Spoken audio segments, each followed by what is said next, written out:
నా పేరు శ్రీనివాస్ అండి. కొన్ని ప్యాకెట్స్లో 1 or 2 days అని ఉంటుంది ఎక్స్పైరీ డేట్. కొన్ని ప్యాకెట్స్లో 90 to 180 days అంటారు. యూస్ బిఫోర్ 6 months అంటారు. So what is the difference between 1 day and 90 days? కొంతమంది అంటారు పాలు పొంగేటప్పుడు ఆయిలీ సర్ఫేస్ మీద కొంచెం ఆయిలీగా కనిపిస్తే అది అడల్ట్రేటెడ్ అని, లేకపోతే టెక్స్చర్ కొంచెం రబ్బరీగా ఉంటే పనీర్ టెక్స్చర్ కొంచెం రబ్బరీగా ఉంటే అది అడల్ట్రేటెడ్ అని.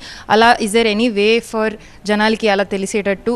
అండ్ ఇంకో క్వశ్చన్, మీరు చెప్పారు ఎస్ఎన్ఎఫ్ టెస్ట్ అసలు ఏమవుతుంది, ఏం టెస్ట్ చేస్తూ ఉంటారు దాంట్లో? SNF test only SNF test వల్ల పెద్ద యూజ్ ఏ ఉండదమ్మా. ఎందుకంటే ఏది కలిపినా కూడా ఎస్ఎన్ఎఫ్ రేజ్ అవుతుంది. మీరు చెప్పిన మిల్క్ మీద అవన్నీ అంత పర్ఫెక్ట్ టెస్ట్ సిస్టమ్ ఏం కాదు.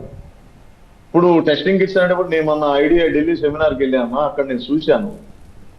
అక్కడ కూడా రీసెర్చ్ జరుగుతుంది. ఒక 5-6 పారామీటర్స్ ఒక స్ట్రిప్ మీద మన లిట్మస్ పేపర్ లాంటి దాని మీద వేస్తే వస్తానికి చేశారు.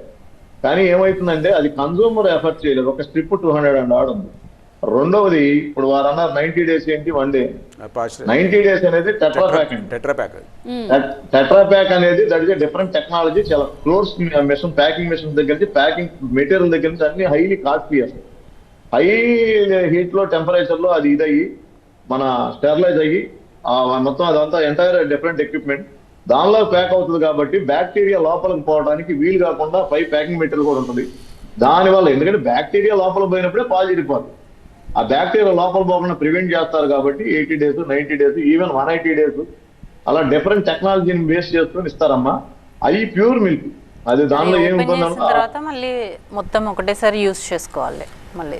అంతే. ఓపెన్ చేసిన దగ్గర నుంచి జనరల్ అది అట్మాస్ఫియర్ కి అట్రాక్ట్ అయిపోతుంది.